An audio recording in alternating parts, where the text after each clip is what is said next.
She's been cracking it, like throwing shit on the floor everywhere. Yeah. So I'm like, all right, I'm going to eat. Just eat the rest. I'm going to eat the same time as she does. Yeah. And just pretend that I'm just feeding her out of my bowl. And Yeah. now today she was great. She like, first half of her meal, she was just spitting it out. Yeah. And then I got the potato salad out the fridge and just pretended to eat her potato salad and then feed it to her, and she just smashed it. Wicked. I'm like, it's just about mind games with these kids. I still have one. You just got to be smarter than them and you're fine. Dude, I still have one with my daughter. If I go like that, she'll look at me. Still to this day, she's 12. It's embarrassing. I go, she go, even she got headphones on.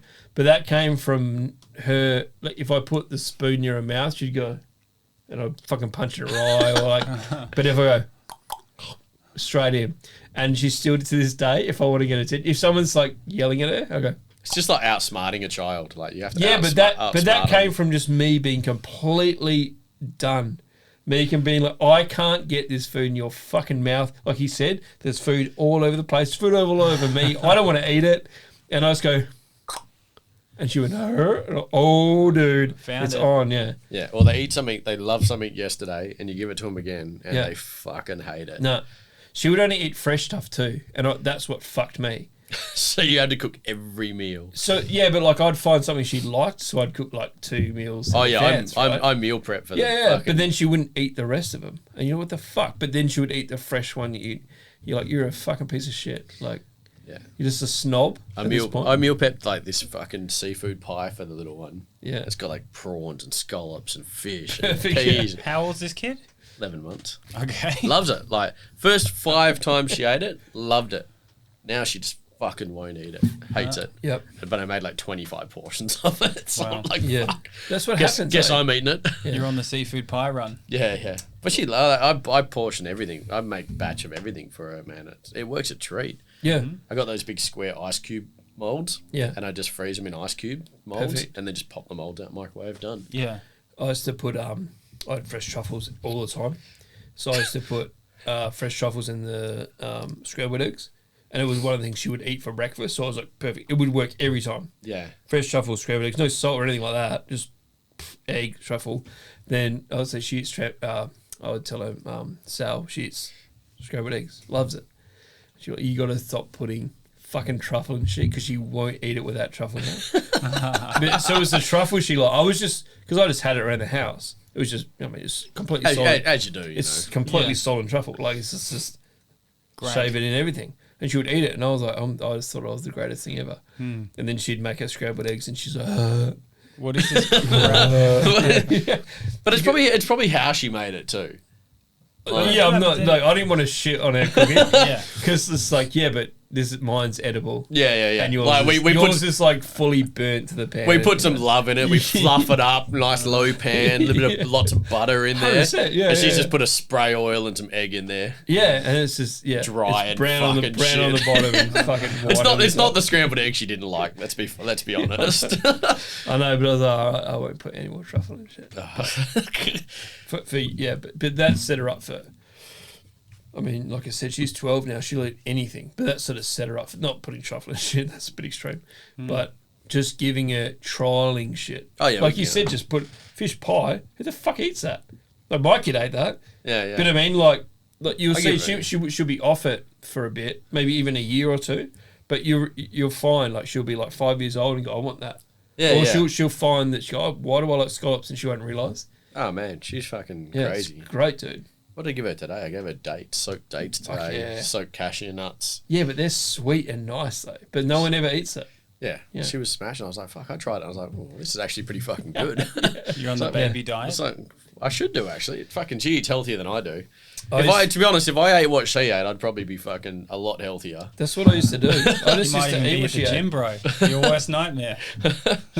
Exactly. Just run around after your kid and eat baby food. Yeah. I don't think the gym equates to being a good human being.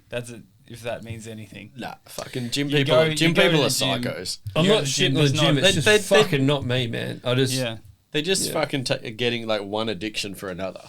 A lot of the time. Like, these guys that just fucking sit there and pump weights. I'm like, man, can you just go fucking... But when I started the gym, I had this thing where I used to wear... A lot of the chicks too, just doing that lower body stuff. A lot of lower... Big ass. Yeah. That's okay. I was wearing jeans and shit to the gym. We'll cut that bit out. I refused to have like gym clothes for the longest time. Even actually the last I posted a picture. No, I was like, you know what? I'm gonna go in jeans. Now you like it? No, not now. No, I just wear whatever the fuck it is to the gym. We should do it, We should all go. We should just roll in fluoro lycra and just fucking. I reckon we should all go in lycra. Go in your pajamas, dude. What do you do? You're lifting weights. It's not like the end of the world. You know? I agree with you. Yeah. So I'd wear I'd come skinny from jeans, Pantera. Sometimes you'd be so jacked up from some of these comedy gigs. Maybe you had a real good one. The only way I could kind of like fucking get to sleep at all is like maybe go for a run afterwards. Yeah, it's the same as a service. You mean after? After. Yeah. It's like you can't go to bed. That's why you sit around for so long afterwards. Yeah, and a service you can get jacked. But like if you have a real good comedy set in front of 100 people, you are fucking jacked. Yeah. Yeah, you just get sometimes that euphoria, I'd imagine. Yeah, it is, for sure. So I'll just like go in the gear that I had as a comedian. I'd just do a 20-minute run on the treadmill. Fuck yeah. At like 9:30, 10 o'clock at night. And I'd like, dress shoes or whatever. I was like, what does it matter? Like, who gives a fuck you wear? That makes way more sense though. Yeah. Because like, I think we've all had that. You had like, I've talked about this before. I was trying to add up how many perfect services I've had, and they were like in the tens. Like, there's always something that someone did. They're all perfect maybe, but like, there's always something like maybe she didn't take out the food at that. I know exactly what you're saying. Like, where you just like, fuck, what the fuck just happened? And the flow was good, the smooth. You can feel like you won't sleep for the next 4 days. Yeah. It feels like, and the air is better. Everything is better. Yeah. Yeah. But I would probably go to the gym. My chef outfit, just go. Yeah. My clogs. They'll be in a mood for a week. A comedian, if you have a bad set, you'll be in a mood until you hit the next good set. Yeah, a lot of the time. Guess it's that recognition. I'm reasonably okay, but like one of my good mates, if he has a bad set, you can just tell. The whole week he's just a moody cunt. And is it depression, or he's just like angry he hasn't hit it yet? Can be depression. Well, you probably haven't got that that euphoric fucking hit that you need from it, I guess. You're just chasing it, right? Yeah, it's a chase. You're chasing the feeling, and then Chaser says you're just fucking chasing another dragon, right? Yeah, yeah.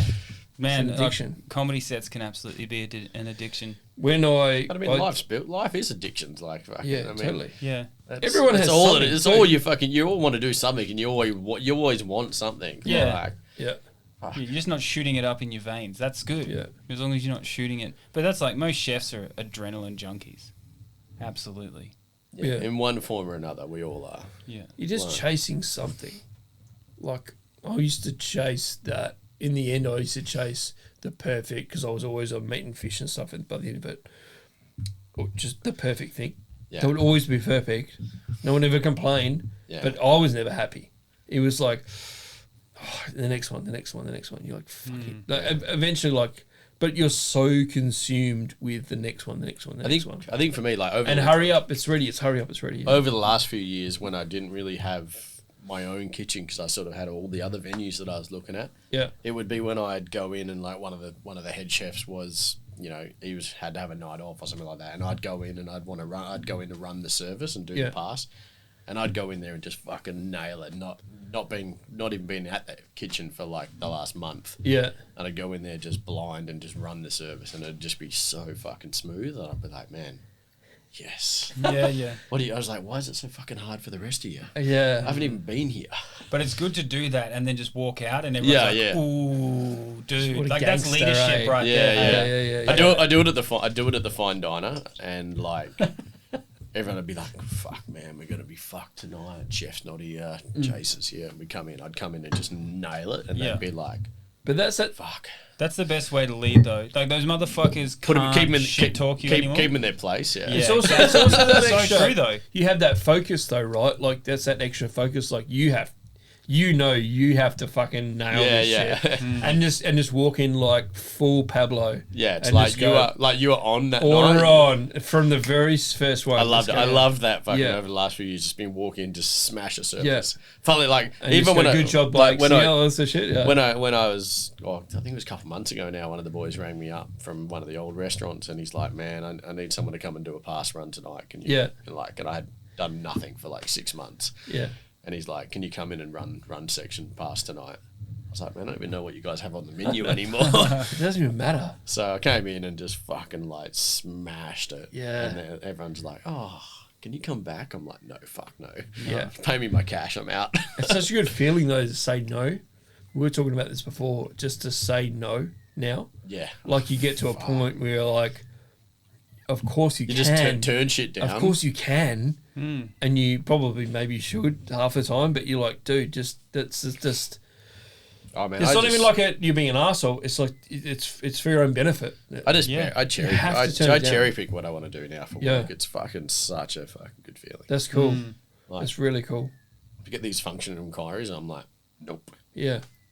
I don't want to do. I had one the other week come through for an event. They're like, we want to get married in line with the lunar stars at 3 a.m. Oh, already vomited. And we want a wedding breakfast for 6 people. I was like, I half want to do it just for the fucking, just to see who the fuck these people are.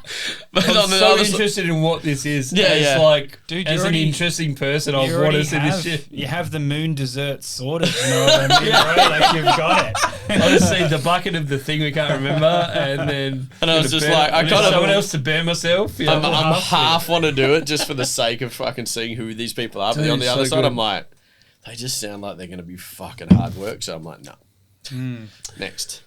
I've been doing this thing with my content, is that I've been doing that as well. It's just turning things down all the time. And I got in trouble because I just started quoting massive numbers because I don't want to do it, right? So you just go like, okay, 20 grand, see ya, goodbye, I don't want to hear from you again. And they're like, yes. You're like, what? But no. You're like, fuck. That was meant to deter you, fucker. Yeah, but like I was doing it as a joke. And you're like, okay. And that's when you really go, fuck. But that's fucking cool to go, no. I could have been making more money at that same time. Yeah. Yeah. But I mean, like, it's also, you got to choose, like, I want to do this, for example. I want to do, like, whatever we're doing now is fucking shit. Great. Doing whatever we want to do, choosing when to do it. Yeah. We're at that age, I think, where surely that's the case. I was saying to you just before, like, your buffer zone for, like, doing what other people want you to do is so small. It's centimeters. And like I've this habit of being the perfect professional when I'm a biggest piece of shit. Of just just going no to people, but in the nicest way possible. Like, and it's not. I think that's a chef thing, though. You learn to be so pride and proper. Yeah, but it's not. It's in the pressure as playing that role, dude. Yeah. I reckon it's in the pocket, under pressure, on the pass. That's what it is. It's black and white. There's no bullshit. It's either yes, no, what table, leave now, or forever be fucking dogged. You know what I mean? Like, and you can put that face put that face on for customers. And then you go thank you, and you move on, and they know to leave. Right? Mm-hmm. It's not. But that's exactly right. It's exactly where that comes from. For me, anyway. That face for customers. It's going table 4, and then they start speaking. You go thank you, and you off. You can literally be out the back beasting the fuck out of someone, walk around the corner and put a smile on and fucking play nice to some customer that's got a fucking complaint. Because you can actually wipe all those things as well. Like, you don't blank it out. You're not holding on to any of those interactions. It doesn't even into your brain, eh? You just lie. You just flat out lie to people about shit. Yeah. Because it sounds massive good. Smile. Well, like. Yeah. Hello, ma'am. How are you? If you're smiling, you can lie about fucking anything to a customer in a restaurant. Yeah, but I don't think I remember any of those interactions. I just know that I can do it. Like, I don't remember. People that ask you about, like, where did this come from, or fucking what's the story behind, and you just make one up on the spot, just 100%. Fucking smiling to them. They don't fucking want to know anyway. And they'd be loving it, though. They don't want to know anyway. You just say the keywords. You just say the keywords. You say grain or grass or fucking this farm. I love it when they'd ask me to match wine to it. I'm like, man, I know fucking nothing about wine, but man, I mean, this goes amazing with the Pinot or blah. And they'd be like, and they'd come back after and say, man, that was the best matching. I'm like... But a lot of it is mental, right? Like a lot you of just sow that fucking seed to them, and they think it's great. Watch them just like look down the list. It's the what same. Does he know that I don't know? I can't see it. When you're doing your menu and stuff, you're doing the same thing. You're setting up like mentals for these people to enjoy themselves. Yeah. It's all the same thing. We used to do the oysters, so we would always just say something bay. because it always was. It was always like duck. It was always gonna like be at some point. But I mean, to start with, from ocean. To start with, A Bay. To start with, it was like Duck Bay or whatever bay. Like it actually was, and then you just be like, there would always be just oyster freaks, and especially when Jerry was around. They would always ask random people rather than just oh, it's fucking Jerry, right? So we'd always be like, oh like Diplomat Bay. And they'd be like, fuck, where's that? You go, oh, so you know Tassie? left, West Coast. And then if you go a little bit further, you know how there's the thing? There's no thing. And then they go, that's Diplomat Bay. And they'd be like, oh, yeah, I know that one. Yeah, that's Diplomat Bay. Every now and again we'll get these ones, but normally they come from Duck Bay, and they go, fuck, dude, these are like we'll have 4 more dozen. Yeah. You're like, fuck you, piece of shit. Like they leave and you go, you piece of fucking shit. I hate you. Just thanks for coming. Yeah, but anyway, any name Bay, just say a word. Beer Bay. Yeah. Oh man. So when people Fire Bay, people ask Fun Bay, Hazy Standard Bay, like Aunt Daisy Bay, like it's just it works. And you go, you've never heard of it? Have you? Do you actually like oysters? This is the best one. Like I did this. This is the same to the oysters. Like it's like I had caviar for an event a couple of weeks ago. Yeah. And we had like 8 different types of caviar. Yeah. And I'm just giving bumps of caviar to people, and there's all these fucking people coming up saying, "Oh, where's this one? What's that one from?" I'm like, making up a different story every person I speak to, pretty much. They're like, "Oh, where's this one from?" I'm like, "Oh, this one's from this sturgeon in such and such, and this one's from Russia or the middle of Europe." I actually knew this fish personally. Yeah, we caught this one. And do you want this? Do you want the good one or do you want this one? They're like, "Which is the best one?" I'm like, "Oh yeah, it's this one." And then like once that one's run out, they're like, "Which is this one?" Yeah. And it's just like, man, you just make up whatever you fucking feel like. To be honest, like most chefs, people just want a story to tell as well. Yeah, that's your job. Your job is to give them a good time. That's hospitality. Yeah, it is. It's funny though. That's where I got that from my apprenticeship because it was an open kitchen. So that every now and then you talk to customers. You would have to. Yeah. And it wasn't like your job, but it would they would go, where's my... It's good though. I mean, that interaction's good. Like, I value it. I valued it years after. At the time, I was so out of my depth, but I had to stop. I would burn shit. I would, you know what I mean? Yeah. But I'm talking 3 or 4 years after. You go, fuck.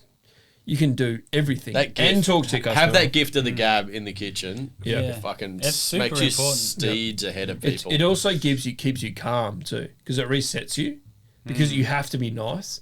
It sort of resets you and go. It also makes you yell under your breath. You get really good at yelling under your breath. You're like, yeah, but you need that. And it gives you, and it gives you a good story to tell the blokes as well. All of the above. But at the time, I remember going, I hate this more than anything in my life. Yeah. Please don't walk up to me when I'm trying to concentrate on the dockets. This is before.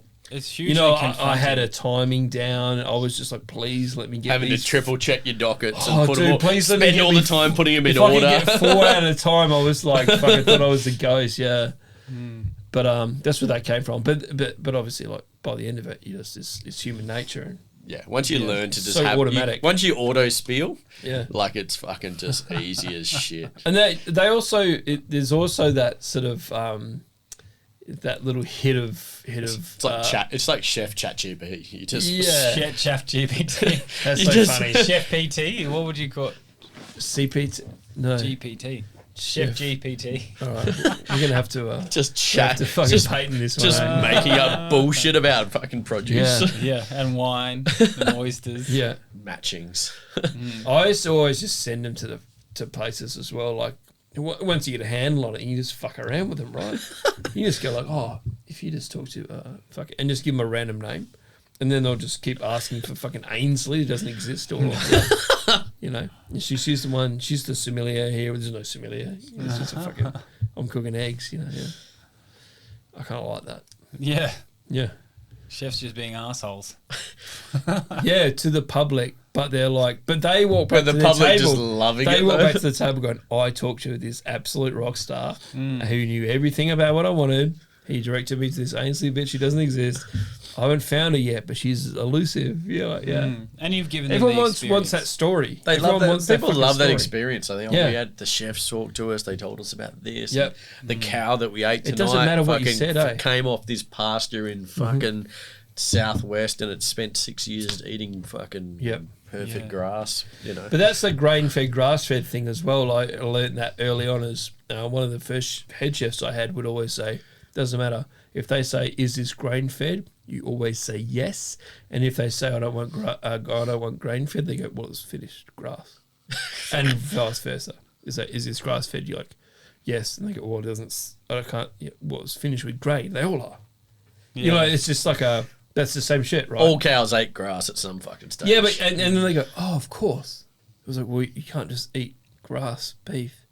You know, it doesn't matter what you say. Like, I mean, that's not true at all. But like, you can tell people that, and they go, "Oh shit! Of course, he knows exactly what he's talking about." Yeah. But like, you can spin that if you're that quick. Eventually, you get that quick. Yeah, right? you get so fast. Because people will come up to you with an agenda. They will go, "Is this something?" And you go, "Of course it is, motherfucker." Yeah. And they go, "But what about this?" And you've already, over time, you've already got. They've read something. They've read one article, and you're like, you know, or you shake a pan, about this fire. They've Googled it, and then you fucking go fire. off. Yeah. Whenever we had an you go, open sorry, kitchen, I couldn't hear you because I'm a working rock star here. Yeah, we had an open kitchen where people would walk through the back door past the pass and the grill section for steak guy. And every time a hot chick walked through that back door, the pass guy would say 1 chicken. And then you would put oil. You would put oil over your steaks on the open grill, and it would just go. Shit! Oh, you always had that like, call. Oh yeah. There was always something. You always had a call in the kitchen, like, 100%. all in the open kitchens. Hot chicken was one of our best ones. Yeah, but it was always Well, every call was like, what did he say? Yeah. And so the hot chick walked past him, was like, 1 hot chicken. Yeah. The problem is it's he's the looking clearest at call of the night. Yeah. He's looking her in the eyes. The dish pigs are coming up from downstairs. Like, got it, chef. Oh yeah, we'd be like, I think one of them Everyone turns we'd cut around. chives. Like, can I get a tater of cut chives? Yeah, for no reason. The whole kitchen just be like, because you'd have to look down and through, Yeah. so that all of the boys would just be like, Absolutely. Just scanning. Dude, when I was second year apprentice, so it was just rotting 44 King Street, and every year they would have my first year apprentice. I didn't know this even existed, but they would have a catwalk the entire way down 44 King Street because they had to like Gucci and all this shit, right? But they would change in the laneway where we were. So, the wall where the window was just naked chicks. And we did 3 hours and not served a single docket. Because there was no one in a restaurant. It was just like... And the models don't eat. Yeah, but exactly. So we just went... Well, and also we got told no one's going to order while the parade is on. So we were like... we sat there just like fucking... Just like whatever. Yeah. But we had dockets on and the owner came in. He was like... and one of them was for him. And he was like, any chance of us getting it, whatever it was? And we're like, yeah, how many do you want? I was like, I want the one that we ordered fucking 4 hours ago. And then he ended up sitting, I shit you not, he ended up changing the tables to right where they were changing. And he was just eating his food. Just like, honestly, God, they were just like naked. Typical creepy ass owner. Yeah, no super. Typical. Yeah, it was all super. No super creepy ass. Well, I got $63 in the end. Mm-hmm. Not bummed out about that at all. That's $63. Yeah. Plus interest. And a show. I guess, I don't know what he's doing now. His name is Mark Rogers, so I'm assuming Is he owning hospitality venues?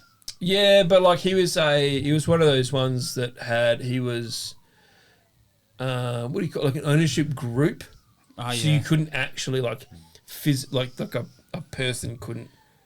They could claim bankruptcy, but he didn't have to be bankrupt. Yeah, I know that. You know what I mean? I know that game. Yeah, so there was like 4 of them or something like that. They all took the money, claimed bankruptcy, and then you opened a new venue the next day. You know, yeah. But we old school hospital. They just always have found a way. Yeah, and I was obviously I was doing 70 hours, writing down 38.5 hours. If I wrote down 60 hours, I would get taken aside and you got why you're writing it. They would like if you get audited and your break was automatically in there as well. 100%. Yeah, but it's like, well, why the fuck? It's like, who cares what I'm writing down? You're only paying me a certain amount anyway. Who cares? I'll write down That's 200 hours. That's their point. But who cares? So just write down 38.5. Exactly. It's such a game because their point was if we get ordered, like, we get in trouble. Why do I even bother doing? Why do I bother doing a timesheet? This is illegal. Yeah, that's actually that's what I said. It was like, but you have to do it. You have to. It's such. They've got you so hard, man, because they're like, okay, do a timesheet. It's like, well, there's no point. Yeah, because this timesheet's not real. I know you're paying me the same amount, the minimum amount you can possibly pay a person every week. So just keep paying me. But yeah, but if you don't put a timesheet in, we get audited, we get in trouble. All right, so I'll do a timesheet. 88 hours. Yeah. They're like, don't put 88 hours. It's got to be 38.5 hours, no more, no less. It's got to have breaks put in. You got to sign it. Like, I'm not doing that. Like, well, if we get audited, we get in trouble. It's like, well, you should get in trouble. Yeah. And you're like, yeah, but then you don't get paid. It's like, right, there's more trouble. So you end up just going, okay, I'll just do 90 hours and it's 250. Here's my 38-hour sheet. I had many arguments. What I used to say was, everyone's been through if you're fucking me, I'm not going to sign a sheet every week. That's it. That was my thing. And that was... They hated me for it. Yeah, and I never did it. I was like, I'm not signing it. I'm not signing anything because you're doing your thing, I'll do my thing, but why would I put my hours down? And you know what? At the end of the day, it meant nothing. I got $64 super for the 2 years I worked there. So like, what the fuck was I doing? Yeah. I didn't bother. Many years I didn't bother it. I think nothing. Eventually I did. Now that they got all these auto fucking ones and shit, it's even fucking harder to do it. Like, well, I learned after many years to just fucking have my own timesheets in the background. Yep. And then just if shit ever went pear-shaped, you just had a fucking... always a smoking gun against your boss. Yeah. They're like, well, we're not going to fucking do this. I'm like, well, I've got fucking timesheets for these amount of times. We used to do that with the costings too, because there was always, a point in my career where I was always offered fucking percentage of whatever, right? Which never eventually. And you never get it. Ever. Because you never see the actual numbers. Ever. You never see the numbers. There is, I'm going to look in the camera now, there is a lot of comments about what the fuck you do here. There is no way you can do this. There is no way you're ever going to get it. In my opinion, there might be now where there's good employers or maybe big hotel chains or something like that. It's a rarity. But they make it hard to achieve to start with, and then you've got to prove it. And even when you can prove it, it's their proof. It's not your proof. Yeah. It's like I was always under 25% food costs. Always. Some of them were like 18%. Yeah. It was like leftovers we're doing as an entree. You know, it's just how you cost a menu, right? Yeah. Mm-hmm. And it was easy back in the day because shit didn't cost that much. Yeah, exactly. So and you just put it all on fucking pastry anyway or whatever. So and then you would just serve more, right? So and you're like, okay, well, so I'm serving 22%. You want me to get under 28%. I'm already doing it. So now the deal is 5%. Anything under 5%, I get a bonus on blah, blah, blah, right? And they go, we can't prove that. Like, well, I've entered everything I need to do. I've sat there when I'm not fucking working. Yeah. The hours I'm not here. Yeah, when you're at home. I'm trying to make more money. Off your rostered hours of 80 hours. I'm trying to make more money entering this bullshit. You'll always call me that I'm fucking fake on. And you just go, look, and that's what I was always keep aside and go, well, this is what it is. Like, this is mine. I would keep, and it never worked out. Yeah. I would do extra work. I would do double the work. I would keep my own records, like you said, and I would enter their own shit. It's just a war chest for yourself now. It would still match up, but it wouldn't mean shit at the end of the day. They would just go like, well, what's happened is, no, this just just say you don't want to. I got fired for it. I got one of the vegan. How dare you make wage cost and call me out on it? Yeah. How dare you try to dive the fucking food cost? Like, how dare you? Yeah. They were like, you're spending too much time in the office. I'm like, yeah, well, I'm the head chef. So yeah. And they're like, well, you need to turn over all the papers. And I was like, okay. You keep complaining about me, so. Here's the new menu that you requested but never put on. And here's the food costings that we've been doing. And there's like 4 folders. Yeah. And they were like, oh, well, this isn't what we wanted. And I was like, what did you want? Yeah. This is more than you asked for. And like blood, sweat and tears. You want me to make salads? Feet. Yeah. You want to pay me my wage to make salads? Is that what you want? That's why for the last place I worked for a long time, I clocked on real early, and the fact that I was never going to get a partnership, I was never going to get fucking bonuses. So I was like, all right, fuck this. Every venue I open for you, I will become an employee of. But any venue before that then comes under a consultancy for my company. Right. So then the more venues we open... Is that something you introduced to them? That's what I told them. Right, okay. Because I knew I was never going to get a partnership. Yeah, I was never going to get... Because there was just going to be the ongoing promise that once we're it was up and always running, going to be promises of fucking promise after promise. Yeah. Exactly what we're just saying. You help us open it. I was like, once we're no, up and fuck running. this. I'd become a full-time employee at the new one, and then I consult for that one. So Yeah. I always knew I'd get my money from those venues. Yeah. Without having to fight for it. And then you're doing like a weekly consultancy, or they ask you for monthly, quarterly. Yeah, it was the only. And you just come up with some arbitrary number. Oh, it was a set fee. It was a set fee. It was like, Yeah, but this is what you get for that set fee for that one, and that one. So they're it was- always going missing to push the something from it. boundaries, though. oh yeah, I mean it always was, but like at least I knew I was getting that amount of income was always going to come from each venue. Just getting cash and bonus. and I was still getting a full-time salary on top of that, so Yeah. I wasn't fucking like wasting all those extra hours that you're doing. Yeah. At least I was getting paid somewhere for them. It's that is almost the entire thing, is the feeling that you're okay. I don't mind working 90 hours. Do you know what I mean? As long as Like- I'm getting paid for some of it extra. Yeah, at least That's you're a real, smart dude. move, Like, dude, I've never heard about that. Great job. Not in your case. I've never heard about that in total. Someone saying the reverse, doing the reverse. Yeah. So I'll consult on the shit I've already been through, because I know you're gonna fuck me on the other bit. Yeah. Because we Or just you're talked about gonna- that. Like, You're adding it to my I can tell weekly... you 8 venues I've worked at that did the reverse. That Yeah, fucked because me it's every just time. like, you know, But you, I've never thought about. you open one Yeah. and then you're like, all right, yeah, we opened another one and then we just give you a pay rise. I'm like, no, I don't want a fucking pay rise. Dude, Yeah. I'm And the only doing reason the they- whole job for that new venue, so The only pay reason me they- for that whole job, Yeah. and then everything I've already done, pay me for what's holding it together. And Essentially, guess what? They want you around because why? Because they fucking like what you do, but they They don't need want to you. pay you to do it. They need yeah, you. It's so exactly. shit.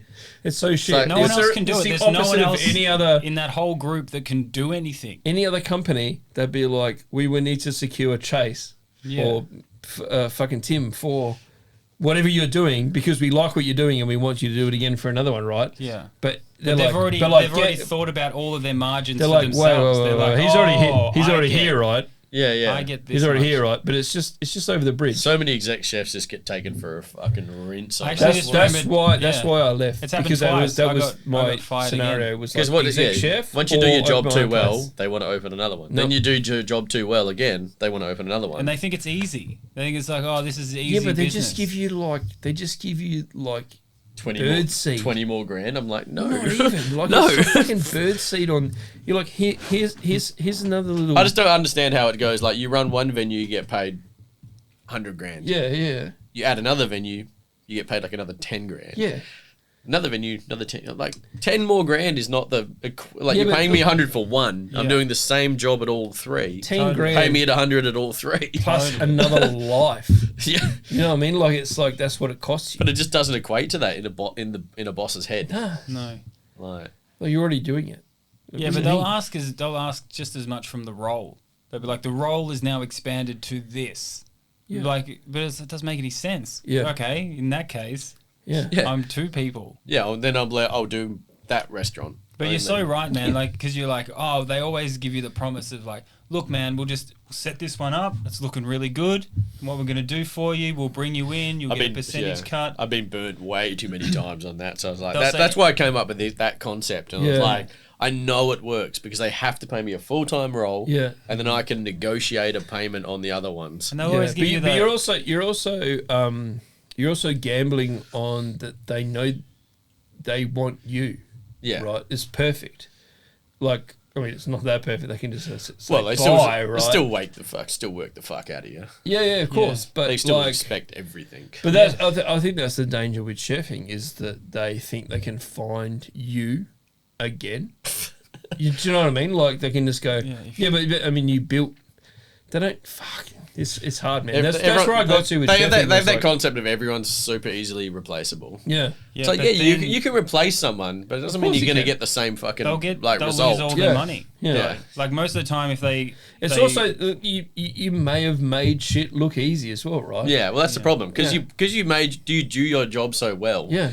you're like, fuck, this is cruising. But then you're like not working. You're not there 60 hours a week. They're like, why are you only here 38 hours a week? Is he asking for $4,000 for another venue?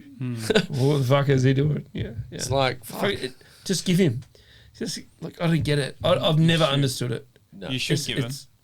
Well, they don't. You should fucking give bosses. Or you don't. can swap to that other guy that's talking a lot of trash, who's asking for twice as much money, and you're like, he's really good, and then your whole business goes under. Yeah. Times 4 venues. Yeah. Good luck to you. It's just fucking so dumb. I mean, that's how owners are, though, and then they're all the same. I know. You can see we've all got to that position too, and like that's where I got to. Was I was either going to do that, or I was going to open my own place, or I was going to get the fuck out. Fuck opening your own place. Do you know what I mean? Because that's, but like they're not. They're all very the same choices, right? They're all fucking shit choices. Everyone's always asked me like, why have you never opened your own place? I'm like, why the fuck would I spend my own money? Yeah. On a restaurant. It's like the biggest mortgage. Like, I've done a fucking good job. Yeah. There's so many backers out there. Why not just fucking use them? 100%. Like, people have money to burn. Yeah. Like, totally. Ridiculous. I just remembered another one that I got fired from, which was the last one. I was the same because I had to go back in. Cause this is a whole podcast. I had my kid. Of someone saying something and us completely remembering like traumatic stories. Huge. Yeah, I remembered that I wrote off a car on this podcast. It's like, oh yeah, I wrote that car off one time. Yeah. Pop back in my brain. But before I the last venue, the very last one, this guy offers me equity in a very nice cafe business on the beach. And he's like, look, 5%. We were discussing 30% plus. Oh, that's actually not bad. It is, but I was never going to get it. Full catfish, eh? It's like just waving it in front of you. Yeah, and it was like 31. It was actually the business wasn't doing that well. It was doing terribly. In fact, I'll have one. Whatever's happening, it wasn't doing good at all. And I took the wait time for food for this like cafe on the beach from 35, 40, 50 minutes down to 5 minutes for anything. But why does cafe food take so fucking long? And I was just like, 5 minutes for anything was my goal. Doesn't matter. It's bang. That's like a 4-hour podcast asking about like why cafe food takes so long. The look on people's faces where they're like, I want my fish, and it was all quality, and I want my fish and chips. 3 minutes later, there's your fish and chips. And they're still waiting, and they're still waiting on their coffee. Yeah, for ages. Because a barista takes 15 minutes. Well, this is what happened. It was like ended up being a war. Delicate. There was a war between me and the front of house lady. And they couldn't get juices out. They couldn't get milkshakes out. They couldn't get coffees out for 30 minutes. Juice. And I'm just like, doof. For like 100. Here's me in the fucking. For like 100 meals, like for a lunch, like it would get heaving at the beach, you know. Yeah. And I was like, well, you got to fire this lady. Like, if I'm going to get equity in this business, you got to fire this lady. Like, this is horrific. You mean the front of house? Yeah, the front of house lady. She's horrible. One, she yells at everyone and screams and does like the most unprofessional job I've ever seen. And two, she doesn't do anything and clogs up the whole system. Yeah, but also you want it to run better to get. I want it to make more money. I've also got the mentality of like, if I'm coming on board, then it needs to pump. The last thing they want is you to pretend you're an owner as well. And I've got food times down to 5 minutes. Yeah. And we're running like food costs at like 20% less because it's a little cafe. Yeah, it's fucking eggs and toast. 18 or whatever. Heaven forbid you should turn over a table. Yeah. And he did a complete backflip. Like 6 months in, he was just like, actually, rather than fire her, we're going to fire you. And I was like, how dare you make my business better and fucking more efficient? Why are you going to do that? And I was like relieved because on my inside, I wanted to do something else anyway. Yeah, but I was doing this thing to like cover my son or whatever. And I was like, why do you want to do that? He's like, I don't know. I think that's the best option. I was like, take it. But if I'm leaving and you've offered me all this shit and I've done all that stuff, it's the payout. Yeah. Thank you very much. Or I'm going to go figure something out. I mean, in hindsight, it's the best case scenario for you. In hindsight, it sounds like it. That was the only thing that was probably going to get me finally across the line to go and do comedy or go and do, filming or other things. You mean after that? Yeah, that was the last one. Yeah. I needed a complete explosion of ridiculousness. Fucking ridiculous. Where it's like, doesn't make any sense whatsoever. Where it's like, okay, well, this is never going to work. Yeah. Like, this was a cash cow. It could have worked. Still didn't work. Yeah. It's a cafe on the beach. Like, fuck. Yeah. It's literally a license to print fucking money. Yeah. Especially if it's already busy. Yeah, you could do the worst food possible. You've already got There's a view of the beach. nothing else around. Yeah. It's Leighton Beach. There's nothing else. Just take a percentage off everything. Yeah. You're gonna make way more money a year. You like it's even easier. It must have been God intervention because he chose this complete retarded front of house lady. She was just the worst. It's probably his fucking like auntie or fucking something. No, he just made bad decisions. Like most owners. The only time I ever got paid out for one of those, I completely fucked the other guy. So I was fly out at this like quote unquote resort in Karratha, Point Sampson, and it was where all the miners oysters from the Bay of Sampson. The miners. Sampson Bay. All the miners would take their, not miners as in children, all the miners would take their... Is there oysters up there? Girlfriend. Sampson Bay? Yeah. Point Sampson Bay, very good. It's just Great. on the coast of Tasmania with a little bit. Yeah. So... Right next to Duck So Bay. there was it was a 3-on-3 off thing. So I was head chef for 3 weeks, and this other guy was head chef for 3 weeks. I could not imagine. Completely retarded. But we had a system where it was well paid. I didn't care about the. They had a bonus structure, same thing. So if you hit a certain same shit, dude. You hit a certain. You're fed up already. You hit a certain. Yeah, but I liked the salary. And the 6 month on fucking whatever, right? At the time. Yeah. And my wife was just pregnant, so it was like fucking makes sense. Everything else I fucking hated. Yeah, so you'd spend 3 weeks. You'd spend a week trying to get reorganised when the fuck. Okay, the first week you were so amped to do everything. You were so amped. You're like, I'm fucking in here.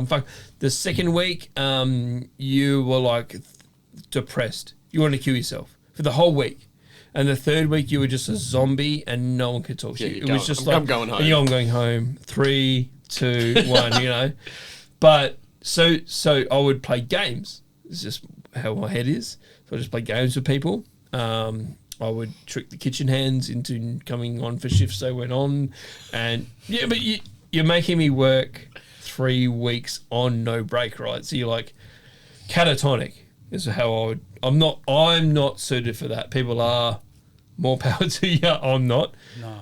But what I would do is like you would have if you get below a certain food cost, you would get 5% of the profits, which was at the time massive.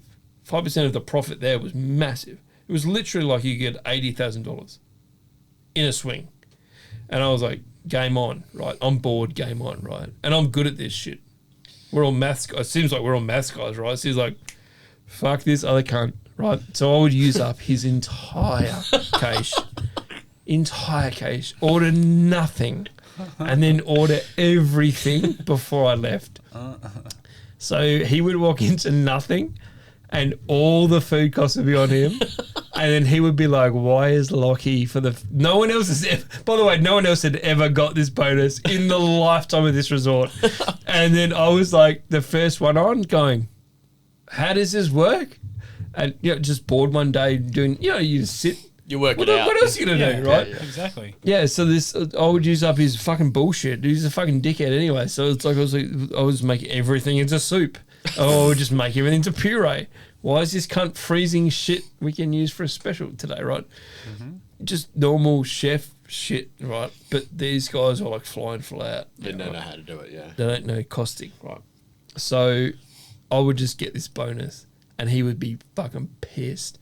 He would send me messages on Facebook because there was no Insta. It's maybe. Anyway, that's how we used to communicate. This fucking Facebook messenger. He was to be like, "Where's this? Don't know. Where's this? Don't know. Mate, probably cooked it. Don't know. We were busy, eh? All this sort of shit." I was just banking checks, and the owners were like, "This is bullshit. How is he doing this? We've never had this guy. How is he even doing this to start with? In first week, how the fuck are we paying him another 20 grand? All this sort of shit." So, and then when I'd come in, he would just struggle to build up the levels of stock, and I'd be like, "Yeah, bitch." Like just like salad today. morning is this salad, bitch. And I would just make like whatever he had, dude. You know what you do? So I'd just make it, and then I would just get another bonus. 3 weeks of just like pillaging his stock, but for the best part. But it's only because I had that experience of like using. You could use up anything. Yeah, that's there. but also you would look in the quarter, and also you'd only have one delivery in the 3 weeks, so you would have to choose. I mean, like all that salad's gone in the first week. Like just so you would use that overcharge. Dude, I was blitzing up fucking really rancid parsley and just as a whatever green sauce. Pesto, you know what I mean? Yeah. And he just couldn't figure it out. And they were like, yeah, but we're making more money, so we have to give him more. Fuck, they hate it. And that's when I got same thing. I didn't get fired, but they were like, we're going to move on from you. So the shit, they're fully firing. Because you're too good? Yeah, but like they give me 10 grand every swing. Yeah. Over and above, right? How dare you make a small profit? Yeah. So it's such it's so spiteful from owners. Like we make you more money, and you're so spiteful that you have to actually give some of it to the person that actually did the work. I know, but also like they put it was their bonus structure that made me work harder for you. Yeah, it was. I didn't make this up. I would have just gone 3 weeks, give me the good money anyway. Yeah, ordered whatever the fuck you want. Yeah, but I mean, if you want to give me 10 grand more every 3 weeks, that's fine. Yeah, and technically they're probably losing money because the other guy is covering the cost. He's fucking it up so hard, dude. Plus, his food cost is 50%. Yeah, and then he's like, I better look after Lachie. Yeah, and he's just ordering all this shit. He would order so much. Like you order one thing right for 3 weeks. You're not going to order like perishables, right? You're going to order like root veg and fucking pastas and fucking because they're all coming in the same truck, by the way. Like all the veg, all the everything comes. Everything, potatoes, everything, fish, everything. You wouldn't. That was the best thing about it, though. You could go down to the wharf, and you could pick actual fish. That was what I liked about it. You could actually go, I don't want that one. I want this one. That was the only interesting thing for me. Yeah, because it was like you talk to the fisherman and go literally like, what do you reckon? They would be able to tell you by looking at the whatever's going around. They're like, I can get you 8 whatevers, and I'll be like, I've never used that fish before. The seafood thing gets me fucking so hard that we catch it all up north. Yeah, it comes down here, gets processed, and then shipped back up. Yeah, but it's just like, I know it's so frustrating, dude. They would just tell you, and I was like, that pissed me off more because then I go down. I come back down to Perth, go to Kalis Brothers. I'll have the exact same fish. We're out of stock. I'm like, you motherfucking piece of shit! I just saw it. So. Health-wise, mental health, I'm the worst I've ever been. Because I'm up north trying to kill this cunt for bonuses. Seeing how healthy the fishermen are fucking awesome. They're like, you know how they talk? And they're loaded. Like, they're all loaded. Every third word is cunt. Exactly. They all have 3 stories on their Karratha house. It's like the crayfishmen that all have fucking 3 Land Cruisers. Dude, they have like their properties are they're like 4 kilometre square lots, and they're like, "Do you want to come over for a party?" And it's like, "Yeah," and it's strippers, good food. Yeah.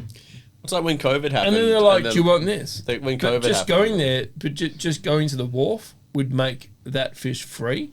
So I would print off an invoice. So even the fish I was getting, just because I was a cool cunt chatting to them, they're like, "Just have them. We only 4." We just pulled up 300 kilos, right? Have 4. So I'm already getting more bonus just because I like doing it. Yeah. But then you come back to Perth and you're like so jaded. Yeah. And you're like, I'm bored. I hate everything. Why is it so simple up north? I want a property with a fucking go-kart fucking track, you know what I mean? Yeah. And then, Who doesn't?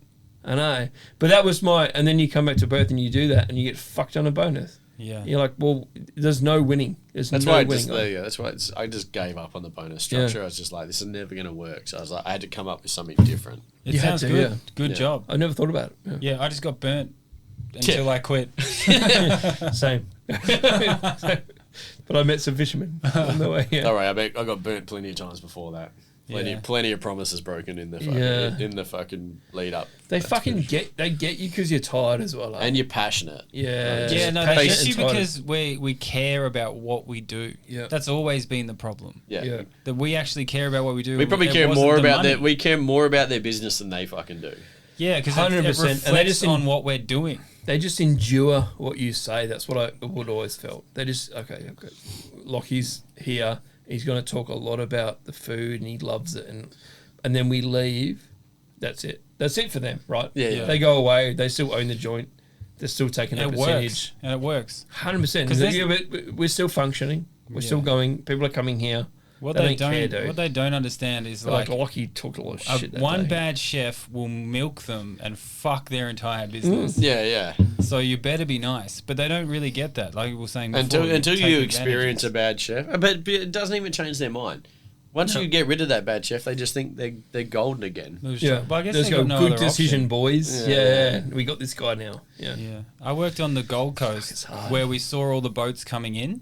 And I talked to my head chef, this fish idea. And I was like, what's on those boats? He's like, fish. And I was like, yeah. Do we get that fish? He's like, no, that all gets shipped to Japan. And I'm like, right. And what fish are we eating? He's like, ours all comes from Japan.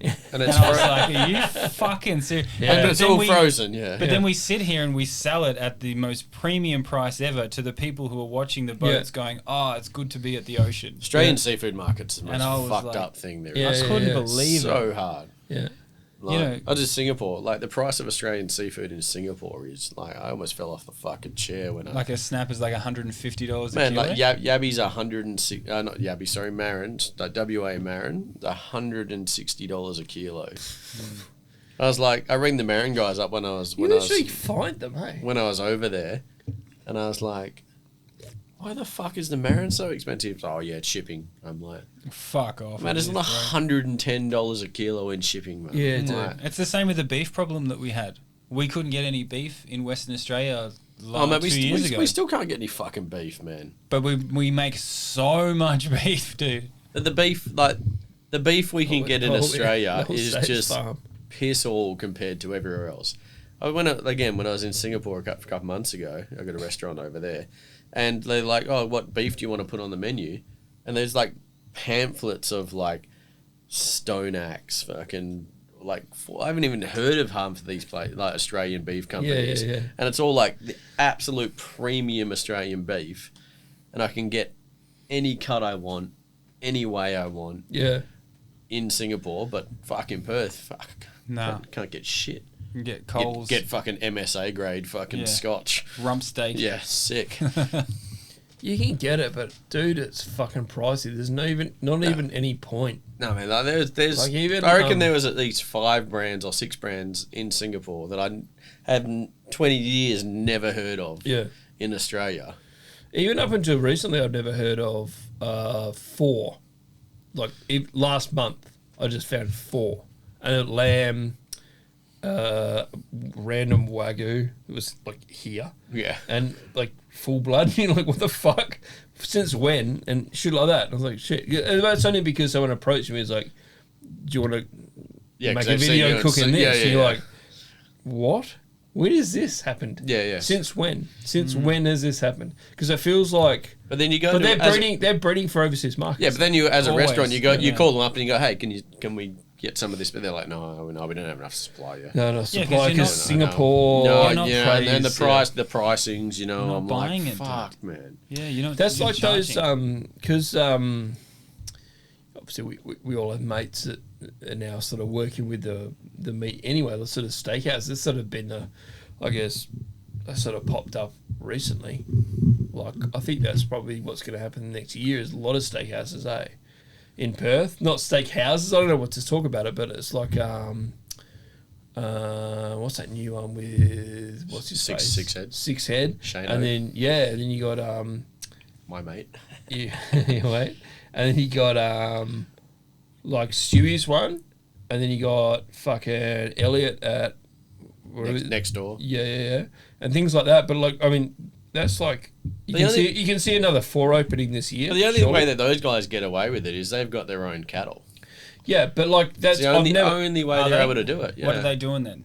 They've got their own farms and they're going and finding a farm, or they are... No. Well, Six Heads are fucking massive. They're Seagrass Group. They've got huge farms. Yeah. So they produce all their own beef for all their venues. Yeah. They don't go out and source it from anywhere else. They literally have gone to that next level and go, all right, we have the cattle. Yeah. We cut it all, we portion it all, we send it to each venue. And and that's why they can serve such a good cut at the price they can serve it. For example, in Perth or something. Expensive. Like that. Yeah. I mean, I'm not saying it's cheap, but I mean, like... How much is it? A lot. 70? For what?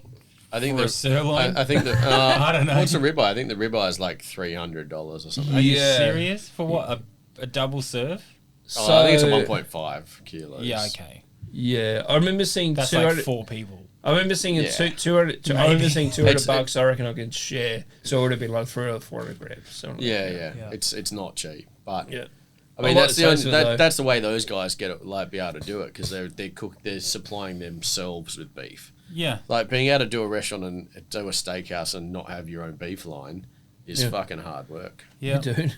Because no one wants to sell to fucking. But also no one this restaurant in Perth or that restaurant in Perth. No one wants to eat shit steak for that price too, right?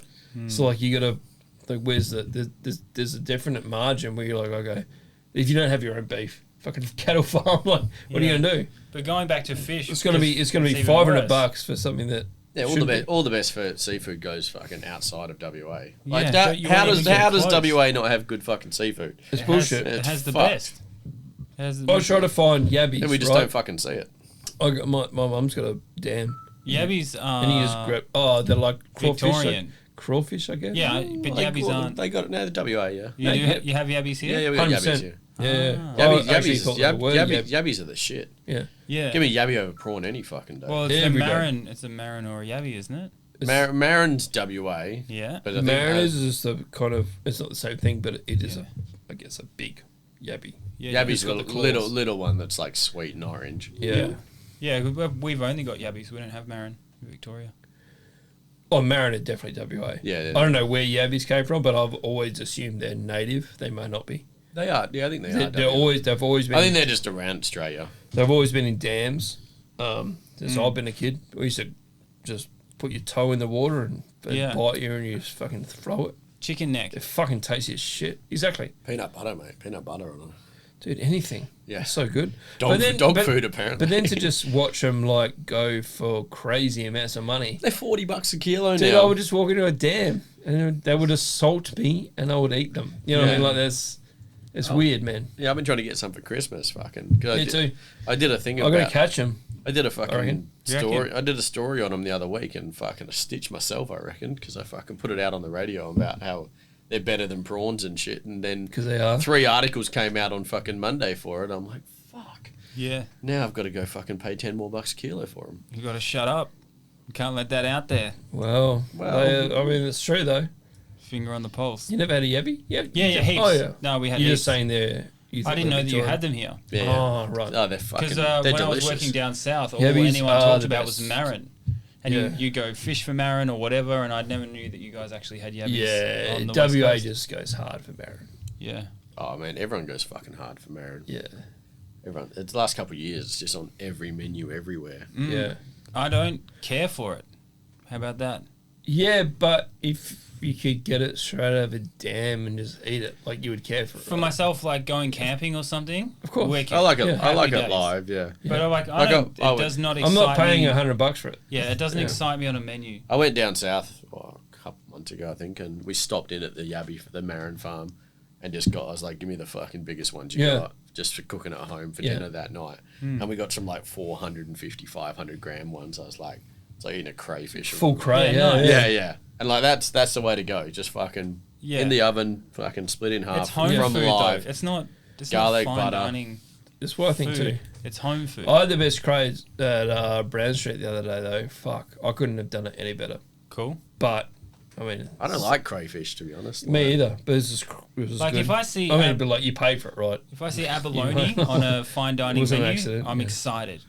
I'm like, fuck yes, abalone. Yeah. See, I'm the reverse. I don't really like it. I like abalone, but it's fucking like, if it's not cooked right, it's so fucking horrible. Oh, yeah. If it's not cooked, I'm pissed. But if I see marin on like a degustation or something, I'm like, nah. Yeah. Have you ever fuck with that? They keep changing the name of it. It used to be called pearl meat. Yes. And it was now something else. Yeah. What the fuck's it called now? It's that white shit. But it's like a name like abalone. Yeah. But it's like a tiny. What it looks like, it looks like you open a shell. It's a tiny little scallop. Oh, not the Akoya. That's it. What did you say? Yeah. Oh, that's not pearl meat. Yeah, but that's what it used to be. Akoya oyster. Right. But that's what it used. When it first came in the market, it was billed as pearl meat, and you were like, "What the fuck is this shit?" It first came into the market years ago. Yeah, and then it disappeared for years, and then it popped back up. I'm actually an ambassador for them. Sweet. Yeah. Well, so how do you if you cooked it? More. No. It's just fun. If you cooked it, because I couldn't figure it out when it came in the market, they would just give it to you. And you're like, I don't know what to fucking do with this shit because it wasn't an oyster. You can't eat it raw. What if you moosed it? Yeah, but it wasn't an oyster. It wasn't a scallop. It wasn't anything. It was halfway. It's got a weird texture. If you were gonna eat it for Chrissy, how would you eat it? Like, how would you cook it? Well, we actually cooked it. We cooked it in one of the restaurants where we'd steam it first. Like in the shell? In the shell. So, but we actually trim the shell off with like nail clippers or like with scissors. Yeah. It's got that real loose shell around it. Yeah. It's like toenails almost. Yeah, it's fucking gross. So you got to like cut that off. Yeah. And then steam it. And then we'd cook it in like soy, ginger, garlic and mirin. Almost like drunken clams. But how would you cook like you'd steam it in the shell? We'd steam and them. then you put it in the shell? So we'd steam them soy? just straight and then we'd pop the shells off. Yeah. And like almost open them, so they're open, and then in a pot you'd fucking like saute off ginger, garlic, and then mirin and xiaoxing and sake and that, and then soy, you put it in it, and then you just toss them in that. Oh. That's the only way we'd have them. What if you I could never figure it out. What if you like? That was delicious. I got to give credit. That was delicious. Steamed them, moosed them in some capacity, and then poached them off or something. Sure. They're not very big. Like they're like a big clam, so you'd have to have a fuckload of them, and they're a pain in the ass to open. Yeah, right. Such a pain. But I'm talking when they first came on the scene, and they were just giving them to us. Well, when they first came on, like they give them to you fresh. Yeah. But then like the next reiteration when they came around, they all came snap frozen in boxes. Open or? No, still like closed. Oh, fuck that. So they're all frozen. So you've got to defrost them and clean them and blah blah blah. Whereas the first time round, years and years before they came out, like now, you could actually eat them raw because they were fresh and they actually had a nice texture. I reckon this was maybe 2008, 2009. Yeah, I remember doing them for a fucking event. Yeah, shucked like 5,000 of them or something. Ugh. Yeah, well, I remember opening them and not caring too much. About all that process because I kind of enjoyed that they were in maybe a new thing. Yeah, it's not that I was sold on it from the salesperson. It was just more like it's just something new to play with.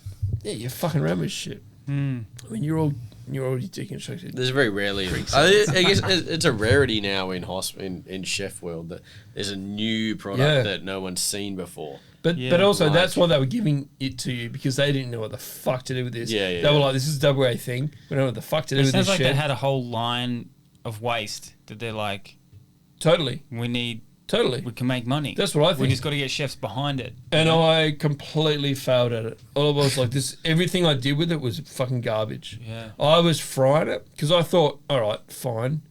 I mean, at the end of the day... If in doubt. At the end of the day, I was like, fuck it. I'll just fry it like an oyster tempura sort of thing, put it back in the shell or something. Yeah. Fuck, that was horrible. No. Chewy? Shit. Everything. Just shit. Everything about it other than the batter was fucking shit. Just shit. It was so shit. I couldn't figure it out. I actually couldn't, that's what I remember about it because I couldn't nail it. Yeah, it was one of those ones that was so particular. We found you had to cook them first to do full steam to do with anything with them. That's fun. It's funny that they were selling the shell though as well. I always assumed that eventually they would pop them open or something. We were talking about this the other day. It was or something. There's not really. You're saying that there's not much new foods out there. There's not really commercial amounts, I guess. There's new stuff coming through, but it's such a small amount that you won't see it across the board. There's not really much to do though, right? Like, what are people going to do What are young chefs going to do now? Yeah. I often wonder that, and then I just move on. Well, they're going. A lot of the young chefs are going back to the boring old shit. Well, like what? Like parent like walnut salad or pie floaters and fucking terrines and shit like that. No, I did ask. Yeah. There is a lot. There is there is a lot. Like a lot of the old school coming back in cooking. I kind of like that though. That means that there's a struggle to create anything new. Yeah, because there is nothing new for them to work with. It's our fault for fucking spherifying, just being so good, and fucking deconstructing everything. Yeah, like you know what I mean, like we were the deconstruction fucking age. Yeah. We put this perfectly good salad. We'll deconstruct it. Yeah. I had a sous chef deconstruct a lamb souvlaki. That's 100% my favorite. I feel like every lamb. You've said that a few times in this podcast. I feel like a lamb get bored of it. I feel like it deconstructs in your hand any way you eat it. Yeah, exactly. Yeah, comes decent. Yeah, it was the most. Because he was making us fry. He was making us fry off the pittas. Right, and then we were boiling the pittas in milk. I've never actually asked what this dish was. And then we were blitzing them into a puree, and it was like the pitta puree. It was a puree. You're going to have to go back. You have to go back. So you actually had the pittas. Yes. So you started with a pitta. Yes. And then you fucked it up. This is deconstruction time. And then it's like I never lived this. And then you had to fry it, but you had to fry it a little bit more than usual to get like the flavour. And then you had to boil it in milk and then puree it. What did you do with the milk? You had to just... I would think you would use a bit of it in the puree. Just to make the puree of pitta smooth. to make it taste like a pitta. Throw the rest of the burnt pitta milk out. I would have done a foam. I would have kept it for the fat for the foam. There was a lot of foams going around. And then... Pitta foam. Fuck, what else did he have on there, man? What did he do with the meat? How did he do the meat? What did he... I think they pressed it. Oh, the old press. They pressed the meat, and maybe we had a meat cube or two. Of course, yeah. And then a lot of dotting. There's a lot of dots. A few milk, souvlaki milk puree dots. Oh, it's got to be tzatziki, chili, and the green. It's got to have a green cucumber. Yep, there you go. There would have been, I reckon, pickled cucumber. Because we did a lot of pickled cucumber. This is George. Press Columbaris. Presses are a thing. If in doubt, just cook it to buggery and press it. Yeah. Yeah. It was ridiculous. One of my square it off. If anyone was clutching at straws, it's that fucking dude, eh? Oh man, one of my good chef mates. He worked in a real high end place over here, and he told me about very good chef and that. But he was telling me that their chicken presse that they did for one of their dishes, they were like, man, we can't be fucked doing the chicken, cooking it, shredding it. So they literally had a red rooster down the road, and they would go get whole red rooster chickens and shred them down, and that would be their chicken presse as part of their like chicken breast, chicken presse, blah blah blah, 5-component dish. Yeah. Really? Yeah. That doesn't make any sense. I've actually heard the exact same story, but then I'm not. Yeah, you probably know. You must know who it is. It's in the same place because I was like, but also how fucking good. But also at the time, how fucking you have to realize that like red rooster chicken tastes like awesome. They're so salty. like I'm not wasting my time. I can't believe you've heard the same story. But this is my point is like, I'm not wasting my time rotisserie a fucking chicken that's already perfect. But how can you have the mentality in fine dining of like, oh, I'm going to do all of this effort, but then this thing. Yeah, what I mean, like I don't know. I think that's gangster. It is gangster. To be honest, it's like Marco fucking just putting fucking veggie powder on the steaks. Like you get to a point in fine dining where you're just like, fuck it. Yeah, people are coming and they think it's fine dining anyway. We can just do whatever the fuck we want. It's like a sold out restaurant syndrome, right? Like it's like, well, they're fucking like you said, they come anyway. Yeah, that's nuts though. I liked it. Oi, change out of your chef pants before you go to Red Rooster. That's all I'm saying. Go in casual clothes, motherfucker. Yeah. Right, chef, I'm just going to go get the presse. I'll be back for service. Oh my god, calling it presse? Like, can I have 5 presse? I mean, roast chickens, please. But I need the warm ones because we got to press it. Yeah. Crispy skin, please. That would be good. And some gravy. We actually put that in there. Yeah, that's a binder. And they're like, what is this? You're like, you were totally needed too. Yeah. That's the jelly that we do. It's the stock from the chickens that we roast. Just put it in a bag. Oh man, there's always a short. You know when you used to hold you hold your wrist and you do it. Yeah, of course. It's fucking Red Rooster That's gravy. Red Rooster gravy, yeah. There's always a shortcut as like you get older in your career. You're like, fuck, why did I not think of this earlier? Like, Totally. Yeah, I spent all of this fucking totally. time. But it was about effort. You know, like when you were like 23 or whatever, maximum effort all day. Fuck, it was always fucking effort for me. Once I did my apprenticeship, I didn't work for anybody else. I just went instantly from apprentice to head chef. Jesus. So like from there up, I just never really worked for anybody. So I was always just like fucking go. So you went from apprentice, finished your apprenticeship, went to head chef. Ran 2 restaurants from there, and then just went. How does that come about? I worked up from like apprentice to head chef, and then they said. And then we had another venue, so we went and did both of them. And then from there, I was like, all right, another change. I'm like, why don't I want to go work? I don't want to go work for somebody else. And how did you feel about making menus and stuff? Fine. You're just like, fuck it. Yeah, I was like, well, I don't want to copy somebody. So I was like, well, I don't want to work for somebody and learn how they cook. I want to learn how I cook. Yeah. So I'm just going to do it my way. That's a fucking sick freedom. That's pretty unique, though. Yeah, I think a lot of people will be like, I got to keep learning before I start making decisions. So that's fucking sweet. No, I was the opposite. I was like, fuck this. I don't want to be told what to do. Yeah. By another chef. I was definitely but I think we all get like that. But maybe we don't have the confidence, luxury in your position. Well, you just fake confidence, it. You just I would fake it to you. Like I kept choosing 100%. That's exactly how I did it. Yeah, but I had a very good apprenticeship. Yeah, I was like, I learned a fuck ton. We've talked about this in the podcast. I was the same. Like I wasn't allowed any shortcuts when I was at apprentice. Like every day I'd come to work and it was like first job bread, pizza dough, sourdough, sweet pastry, savoury pastry, hot water. That was like 5 pastries every day for work. Like at the start. Same. And some of those days for me was 3 a.m. helping the overnight baker. And it wasn't until I finished my apprenticeship that I realised, not even finished my apprenticeship, leaving that place. Their skills are you. That I realised that no one did this shit. Yeah. And I was like, I was lucky at that. I was so lucky at that age to have a boss that gave us the freedom to actually put things on the menu when we were young. 100%. Yeah. And like he's like, all right, you guys come up with a tasting dish. Like we had a tasting plate, and he's like, you guys are in charge of the tasting plate as first years or second years. So like you'd have to create fucking you don't realise that. Oh, but they were hard working. Like they were owners. Like he was an owner, he was the chef, and his wife was a chef, but she ran the front of house. Right. So she was an absolute fucking hard ass. Yeah.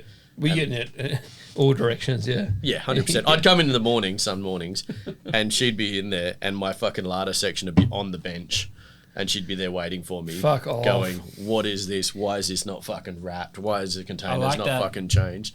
But it set me in such a good fucking stead when I was like going through my apprenticeship that they cared that much that it showed that this is the level of care that you need to have. Yeah, but you don't want that again. You're not going to do that again. You don't want to walk into your shift and see that shit again. So you're never going to do it. Yeah. My head chefs are the same. They were just like, they would do the same fucking shit. But it wasn't until I left till I realised, fuck. But it just set me in such no one else sees this. So it's like... It's not because I'm damaged. It was like the level that you or myself learned in that 2 or 3 year period crushes everyone else. Yeah, the 100%. Expectation. Yeah. And like they trusted us to go and run sections and run pass and run things when Why we can't were you second run it year, third years. Yeah. And because like then they opened another venue, so I was like, all right, you're going to run this one, you're going up there to run this one as third years. Yeah. And like, you'd be in charge. Yeah. That's cool. That's very cool. And then like once I got to the stage where I was comfortable running the kitchens at, second, third year levels. Yeah. That I was like, well, why the fuck would I want to go and work for someone else and be told what to do again? Yeah. And then what were you coming up with, you reckon, in those early years? Like, were you... I mean, it was fairly simple stuff. It was always down that sort of Asian-y sort of path. Fusion. Yeah, I mean, I dabbled a fair bit with Asian flavours early on, and that's kind of where it set me off to. But, I mean, the first couple of restaurants I ran, I wasn't doing Asian at all. I did a cafe, I did a a little fine dining restaurant up in the hills, like that one. The place I did the apprenticeship was out in the Swan Valley, so it wasn't sort of overly technical stuff. It was fairly what I'd already learned in those first 3 or 4 years, I could already apply onto menus, so it was pretty simple. And then from there onwards, then was when we started to push the boundaries a bit more and go, all right, this is what we can freedom to do it. Yeah. So were you like reading books or like super into like chefing or I was like super into I still am super into fucking Gordon chefing. Ramsay was doing or what these other dudes were doing, and then like not particularly. bringing it back? I didn't really want to. I didn't really read much books or anything. Like really, I didn't want to.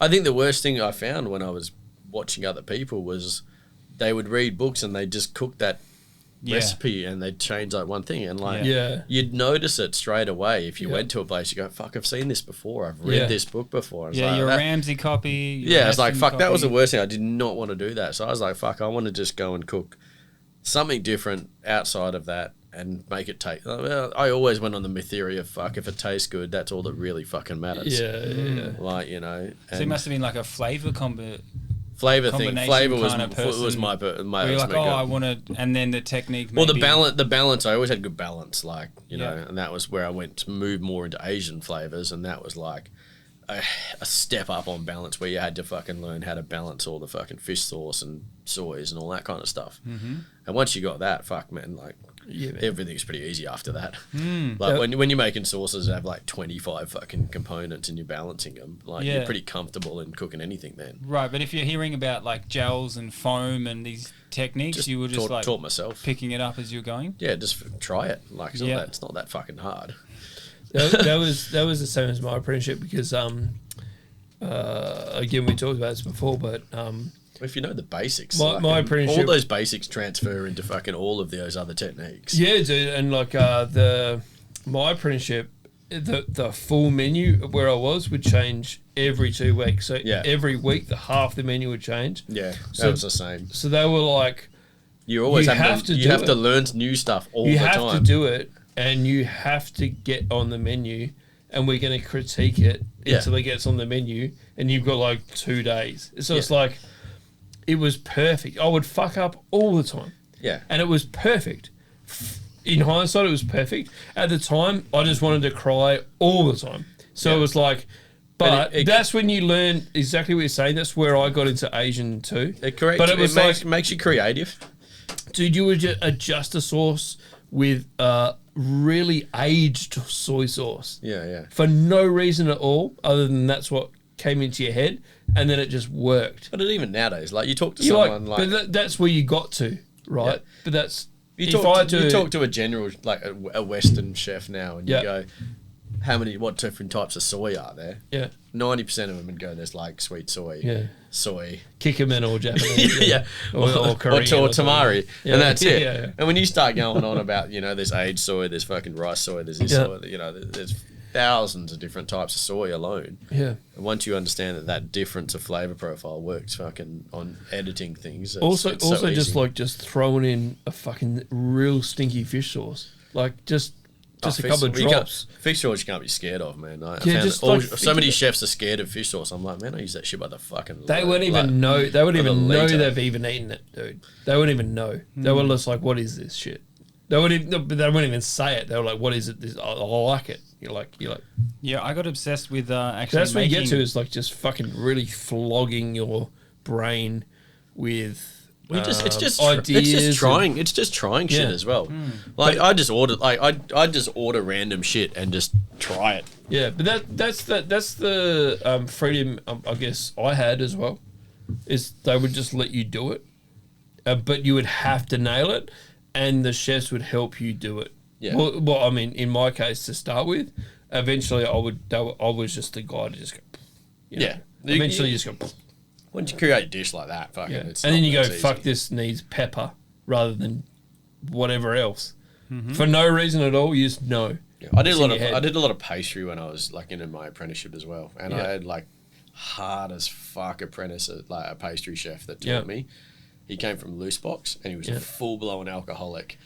And like if your ice, like he would have a 6-pack of Woodstock fucking on the in the fucking larder fridge, or in his service fridge, and drink it during service, like the Woodstock Blacks. Yeah. And then he'd like make you fucking do your ice cream scoops, and if they weren't perfect, he'd just pick them off the plate and throw them away. Yeah, nice. And it's like that perfection fucking that perfection on the plate, but his life's completely fucked. Yeah. His absolute love. His souffle had to be perfect, otherwise he'd just like knock the top off insanity. it. It's insanity. When I first met Tim. Shout out to Brad. Dude. When I first met Tim, my story on the comedy show, the hospitality comedy show that you had at Fringe, was the overnight baker, who was a completely fully blown Canadian alcoholic. But baked bread like an angel. To this day, if you want me to do anything, bread, pastry, I don't even blink, because he was such an absolute savage. Like the other day, my daughter was just, let's make pancakes. But she knows how to make pancakes. You know why? Because one day I just went with her, but it was like... Do you use a recipe? No, of course not. Exactly. Like ting, ting, ting, right? But does she use a recipe either? No. Exactly. So but now she makes, if she wants to make pancakes, she goes bang and just does it. I'm not saying that's amazing for a child, because there's fucking 4 ingredients, right? That's and good. you can't really, of course, you can't really. Most fucking adults can't do that shit now. Yeah, but what I mean is, like, it took me 10 seconds to explain how to make it, but that's because this motherfucking ex-NHL hockey player, alcoholic fucking bread maker, drilled it into my brain that you can't fuck this shit up, or I'm drunk. I can do this drunk. You can do this sober. You need to get drunk while we're working. You know, it's it's such a weird. Oh yeah. I don't know how to explain it. I mean, once I learned, you guys know what I'm talking about. It's very hard to explain. Yeah, once I got drilled the basics of pastry into me. Like, all pastry chefs hate me now when I come into the kitchens. 100%. Because I can cook pastry without recipes. Yeah. And they fucking like. It's a feel. They hate that. Because all pastry chefs are like, they have to be this. You know, and they go on about the fucking humidity or some bullshit. You're like, fuck off, cunt. Like I know that's a thing, by the way, but it's a feeling. And it takes forever. Well, I think but it's a feeling. It's a touch, right? It's they say that so they can get the air conditioning? No, I don't want to go on. Oh man, the amount of pastry chefs, I'm like, they're like, oh, we're gonna do this cake and it takes fucking 3 days to make this fucking dessert. I'm like, here's the dessert. It takes 20 minutes. Yeah. Everything's done in the thermo. Yeah. All the components. Yeah. The crumb, the custard, the fucking base, the ice cream, fucking done. Yeah. You can have your apprentice. You can pretty much do that whole dish while you're doing something else. They're one of my things that I don't like to show people, just because it annoys me. Like, I would say, okay, and then just go do it and go. That's your crumb. That's your fucking sponge. That's your, and just walk away. Not to flex. Just, it's so annoying. Oh man, like, pastry's fucking easy. To me, it's just such a fucking easy dish, like component dish. Like, it needs a texture, it needs a sweet, it needs a cold, and fucking it's like done. A little bit of surprise, maybe. It's also it's like some atmosphere to it. Like it's just it's not that fucking. It's also very scientific. Why the fuck do we have to have a creme brulee and a brownie on every fucking menu? I'm a panna cotta hater. Oh man, I fucking sticky date, panna cotta, brulee. Yeah, but that's just like just throw. I fucking hate them. It's just like, I just can't understand it. Can people not? I just don't know how to articulate how much I hate panna cottas. It's just throwing a leaf in cream, like or milk. Just set whatever you want that's white. What I hate is that all of the customers order the panna cotta. That's what I hate. Yeah, but they've.